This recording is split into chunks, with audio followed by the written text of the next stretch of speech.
Oh, there you go, everybody. That's Joe Brucato. It's called Love You All Over, and it had everybody here in the studio lip-syncing along to the background. We were all going, I mean, we're not singers. If we were able to be singers, we wouldn't be playing the music. We'd be doing the music. So we do what we can. And right now, we can do but one thing, and that's to bring the man in here himself to talk to us and tell us about what he's up to. Ladies and gentlemen, Joe Brucato. Joe, come on in. Hey, how you doing, Dave? How's everybody? How you doing out there in Phoenix today? Hey, we're just rocking and rolling here in Phoenix, and my buddy John Bon Jovial down there in Florida, and we're just waiting to hear about Joe Brucato and how he comes up with this rock and roll music. Well, Dave, I spent a lot of time in prison, so I had a lot of time on my hands. Wait a minute, that was Johnny Cash. It's either be raped or write music, and I chose the latter. Well, I understand that. Joe, how long have you been doing this stuff?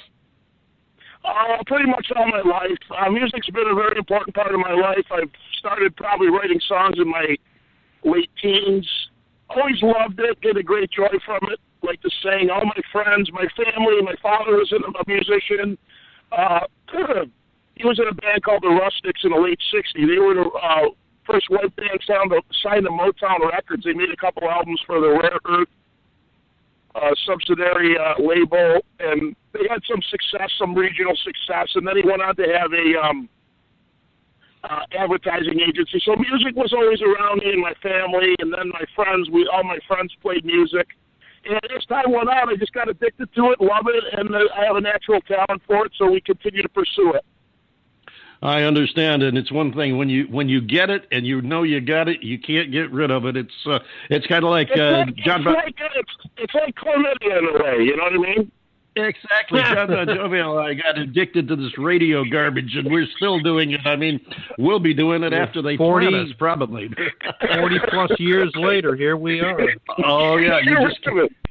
My mother always used to tell me My mother used to tell me I was vaccinated with a phonograph needle, and I think she might not be too far from right. Joe, tell us, do you have your own band? Do you use studio musicians? I know you've worked with a lot of big names. How do you do your music, your instrumentation? Well, I do it a lot of different ways. First of all, obviously, you've got I write the song, so you got to come up with a quality idea, a good arrangement of song that you like, which is a process. I find that for myself, many people create different ways. I find that I get the initial inspiration, and that's usually the easy part, the gift, if you will. Right. And then there's then it's filling in the blanks and all the effort it takes to pursue that gift, pursue the initial inspiration, and then together. So after I get that idea down, then I'll start to contact the appropriate musicians. There's a wealth of great musicians from my hometown, currently and in the past. They're very well known for a lot of great musicians, including Steve Gadd, the drummer, who I've been fortunate enough to work with, Tony Levin. I mean, there's a long list of people. And the musical, there's a lot of great musical history and blood and appreciation of music. And it's not a gigantic town. It's a mid-sized town, but they have the Eastman School of Music, and they have a large jazz history, and it's just we appreciate music and the arts and culture in Rochester a lot. Well, I do know that is true. Having been from upstate New York myself, I do have one jinx about the city of Rochester. Every time I have ever been there in my life, which hasn't admittedly been too many times, but every time I was there, it rained. I mean, I'm not sure what it is. Maybe it was me. I have a dark cloud over me or something, but I do know it's true about Rochester music, and we are learning a lot about it since our flagship station now is the Rochester FM WRFZ, Rochester Free Radio, and we're learning that there's a wealth of good music in the city of Rochester and good musicians. And John Bon Jovial, you want to jump in here? You've got something for us?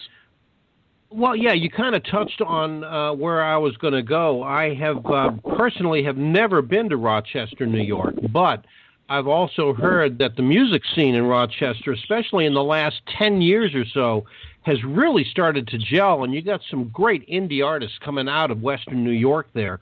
Yes, you and do. I think it seems to me like you're one of them. So tell us about the indie music scene in Rochester. Tell us about what you're doing. Tell us about what your peers are doing. I'll tell you what I'm doing, because I'm so focused on what I'm doing. Yes, there's a lot of independent musicians doing great music around Western New York. I'll agree with that. And I think there's never been a better time for people like me, and there's a lot of us, a lot of talented musicians and songwriters. There's so many more avenues. You know, everybody's talking about how the music business has shrunk and you can't sell millions and millions of albums. That's true because of the downloading and because of streaming music and so on and so forth.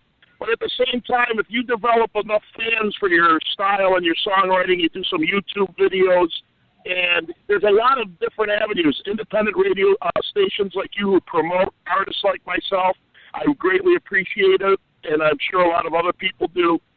So I'm just excited about the avenues that I could do as a creative person without having a major label support. It's like I remember even a superstar like Prince would say, you know, he had enormous success, obviously, in his career, but then he got to a point in the mid-'90s where he said, listen, I sold 10 million albums on Purple Rain, or I'll make it simple. Say, if he sold 100,000 albums of the ones that nobody really heard about except for his super fans, he made just as much money as if he sold 2 million through a major label, because you get to keep most of the money and the income coming from your independent productions. You know what I'm saying? Exactly. Yeah. Sure. Yeah, exactly. So, I mean, no, you hit the nail on the head. And we have a lot of abilities. Like, well, I'm making these albums. I've spent the next 2 albums I'm coming out with, I've spent 2.5 years, maybe 3 years working on it. I'm coming out with a new acoustic album and a new full-length rock soul album. And on top of that, for all your listeners, I want them to know that on iTunes, I have 5 albums up there of great work, including my first album from the year 2000. So that was my first release in the year 2000. And that was I'm glad you... an LA Music Award winner called Swallow All of You. And then there's an Acoustic Joe.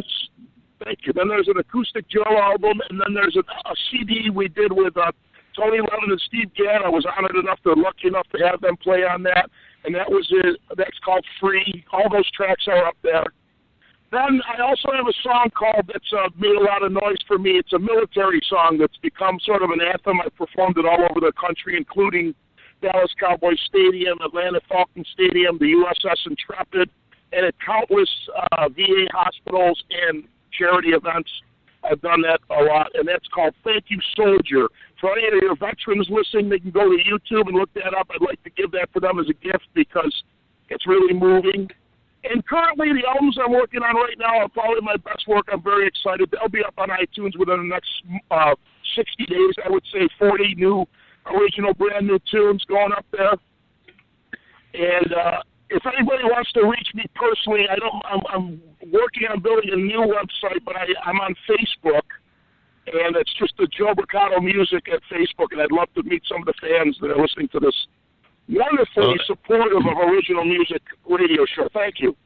Well, thank you for that, and thank you for touching on a couple of subjects and making my job easier, because when you answer questions before I ask them, I can just sit here and let you talk on. Thank you. First off, thank you for mentioning your other music and where they can find you online, and also thank you for mentioning that tremendous salute to the U.S. military. Thank you, soldier, which is one I was going to ask you about, because that is actually the first one of your tunes that I heard, and it was from hearing that I decided I had to listen to more of your stuff, and then I was kind of hooked and said, hey, we got to get this guy on the show here. So I do encourage all our military, as a matter of fact, all of our listeners, check out Joe Brucato. That's Brucato, and check out his music.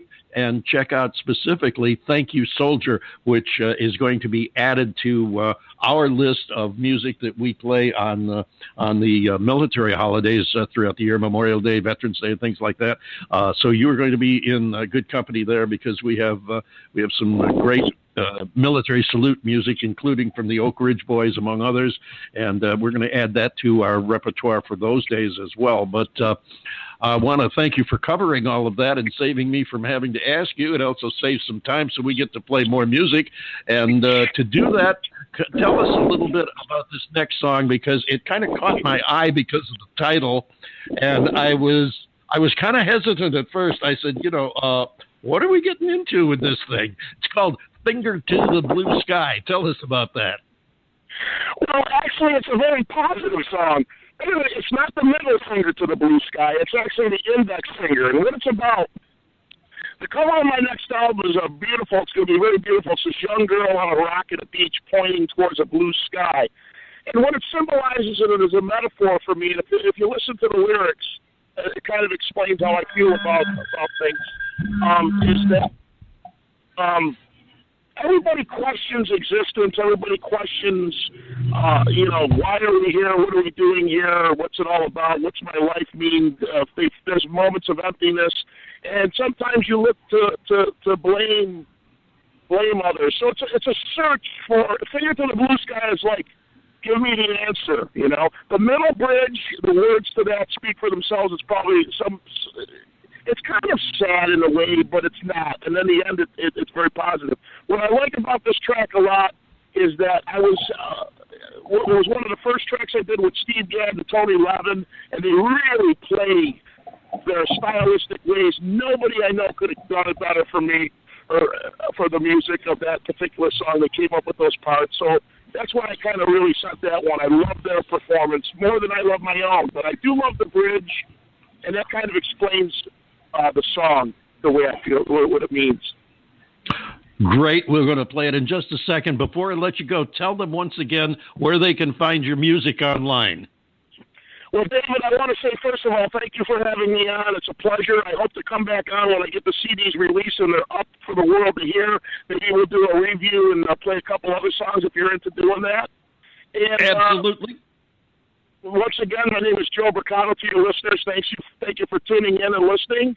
And my music's on iTunes. Please download it. There's a lot of great songs up there. And if you want to become friends and follow my career and what I'm doing, I'm on Facebook under Joe Brucato Music. Thanks again, Joe, David. Oh, you're so welcome. Thank you. And remember this, Joe, as I tell all our guests, especially their first time around here, once you're on the show, you're part of our family. And we'll always have a place for you on the show. You've got new music. We'll find a way to expose it to the listeners. And we definitely love, I'm glad you suggested coming back, as I was going to ask you if you'd come back and share some of the new music with us a little bit later in the year. So thank you very much for that. Thank you for spending the